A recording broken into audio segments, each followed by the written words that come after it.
Kumusta mga Kanoysi? Welcome back sa ating YouTube channel, Pilipinoysi. So, ngayong araw, another update naman tayo about WPS naman nating mahal to, ano. So, ang video ito ay mula kay Melbs Castle na naman, ano. So, ang video ito ay meron pamagat na US Navy confirmed nagtakbuhan lahat ng barko ng China. US Navy, akala namin gera gusto ng China? Question mark. So, bago natin simulan, Melbs Castle, supportahan nyo yan. Tapos, syempre, kung trip nyo ng mga ganitong reaction video, may kasama kayo manood, huwag nyo na rin kalimutang supportahan yung YouTube channel natin, Pilipinoysi. So, mga Kanoysi, hindi na natin ito patatagalin pa. Simulan na natin, baka agawin pa ng China. Again, ang pamagat ng video ito, US Navy confirmed nagtakbuhan lahat ng barko ng China. US Navy, akala namin giyera gusto ng China? Question mark. Akala talaga, ano? Yun naman, hindi, ang gusto talaga ng China is yung territory, panggagahaman, di ba? So again, Melbs Castle, Pilipinoysi, like, comment, share, subscribe. Start. Lahat ng barko ng China, walang natira kahit isa. Ulit, start 0. Takbuhan lahat ng barko ng China, walang natira kahit isa. Kitang-kita yan sa monitoring ng sea light. Nasa Bao de Masinloc na kasi ang US Navy aircraft carrier na USS Carl Vinson. Dumating ang nuclear-powered aircraft carrier dahil sa agresibo at illegal patrol ng Chinese Coast Guard monster ship. Tingin ng war expert at analyst, gusto ng China magkagera ngayon na at ibubuwis ng China ang kanilang pinakamalaking barko para magkaroon ng digmaan. Actually, to be honest, kahit na isipin natin na ayaw talaga ng gulo ng China, no? Pero kung ano talaga, kung tawag dyan, mapiko na talaga sila, I think doon sila pupunta eh. Kasi syempre yung pagiging gahaman nila mas lalong nag-i-increase yung level eh. 'Di ba? Lalong pakupil ng pakupil. Ang hirap banggitin ng word. Iisipin mo, papasabugin kasi talaga yan ng Armed Forces of the Philippines. Pero kung lalawakan mo ang isip mo at sumabog talaga yung barko ng China, gera ang kapalit nito. May dahilan na kasi ang China ang atakihin tayo dahil tayo naman ang unang umatake. Kaya kung magpapadalos-dalos ang AFP, Pilipinas talaga ang kawawa dito. Kaya nga ayaw ibigay ng AFP, di ba?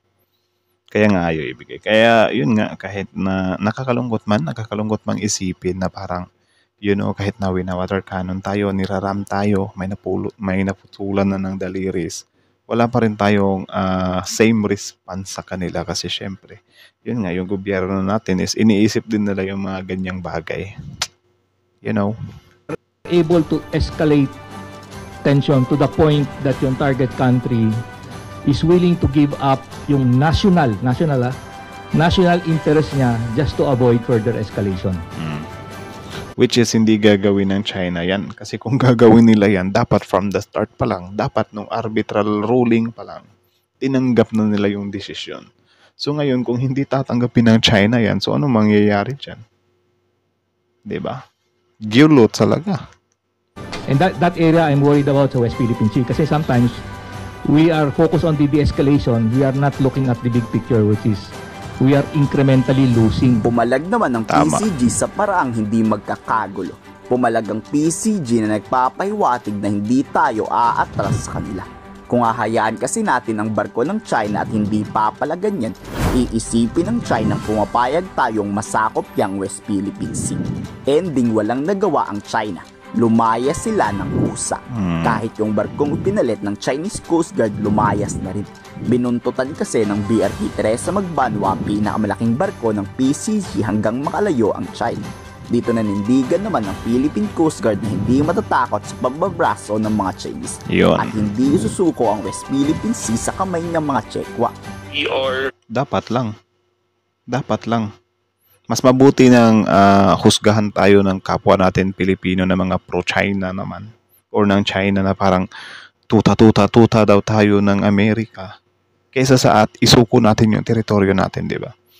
Kasi yung mga ganyan nila na tuta tayo ng Amerika, pang-aasar lang naman nila yan eh. Or siguro hindi lang talaga nila matanggap na hindi tayo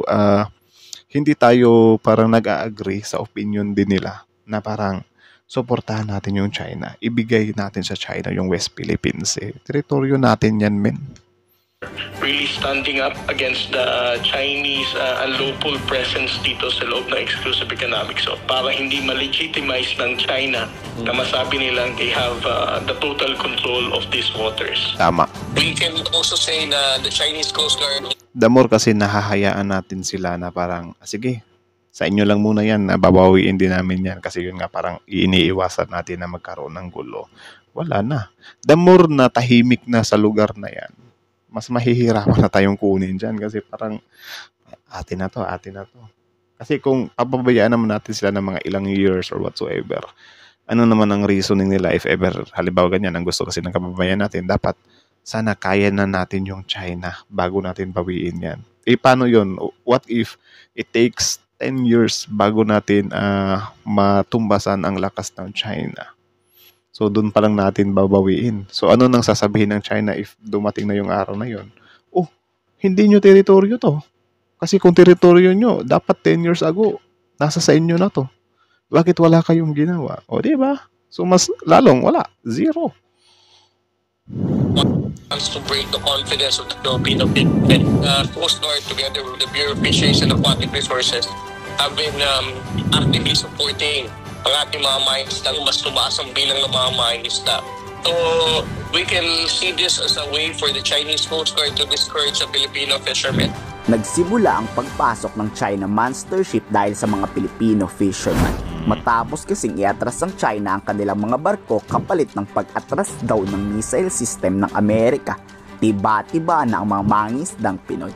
Pero hindi kasi inalis ng AFP ang missile. Yan ay kinagalit ng China at ikinapikon. Dito na nawag. Bahala silang mapikon sila. Our country, our rule. Ano yun? Rule natin, pati sa depensa, papakialaman ng China, gusto nila sila yung magde-decide. Hindi sana China Philippines na lang pangalan ng bansa natin. 'Di ba? Or China Manila. Ano yun? Pilipinas tumamen. Ng National Security Council sa kapwa Pilipino. Huwag kayong matakot mangisda dahil paglalaban kayo ng AFP laban sa mga Chinese. Tuloy nyo na yung pangingisda nyo, walang nagbago. Hindi po titigil ang ating pamahalaan through the Coast Guard and the BFAR na magbigay ng suporta sa inyo. Kumbaga, notwithstanding the presence of this CG-5901, ay walang magiging epekto ito sa operasyon ng ating pamahalaan. What if napikon ng AFP tapos pinasabog yung barko ng China?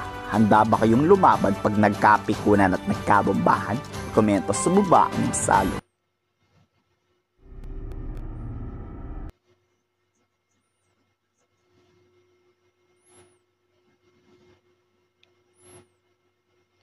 So that's it lang naman mga kanoises. So kayo na masasabi nyo dito, comment down below, tapos yun pag-usapan natin yan sa comment section. So again, that video is from Melbs Castle. So supportahan nyo yan. Original video link in the description box below.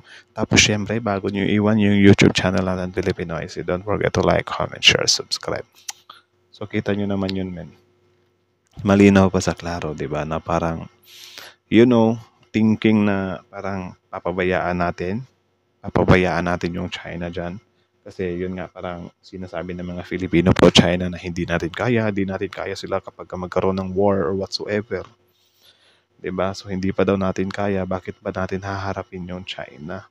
Hindi kasi nila tinitingnan yung sidemen na yung ginagawa natin hindi naman paghahamon or pag-aangas sa China. Ang ginawa natin, paninindigan sa kung ano yung tama. 'Di ba? Kasi kung gusto nyo talaga na hindi natin panindigan, so ano ba yung ibang solusyon nyo? Bukod sa ibigay sa China yung West Philippine Sea nang walang kahirap-hirap. Naipanalo natin yan sa arbitral eh. Hindi sa atin yan. Tapos ang gusto nyo, ibigay natin sa China kasi hindi natin sila kaya. Bakit ba do you think yung China na yan, basta-basta lang din sila mag-first fire?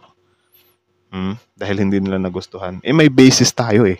Kaya ngayong China, hindi din sila basta-basta nag-first fire or hindi din sila basta-basta nagbe-bang-bang. 'Di ba?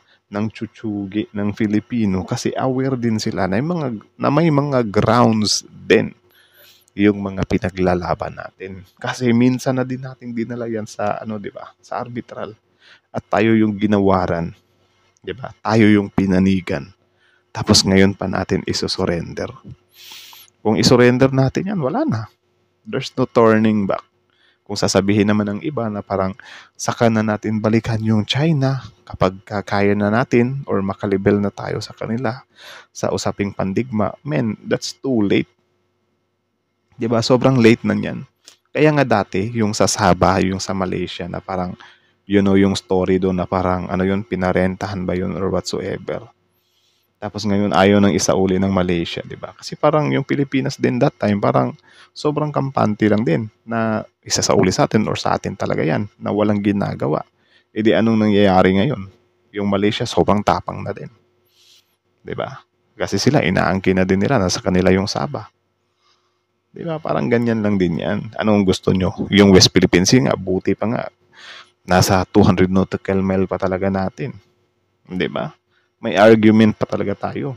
Kahit na maglayag tayo dyan, pang-i-intimidate lang yung ginagawa ng China kasi alam nila na may basihan din yung mga claims natin.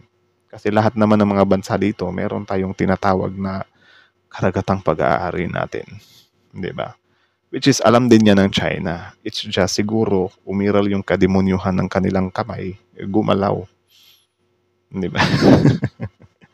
So, yun lang naman. So, again, that video is from Melbs Castle. So, supportahan nyo yan. Original video link in the description box below. Tapos, syempre, our YouTube channel, Filipinoise. Like, comment, share, subscribe. Filipinoise is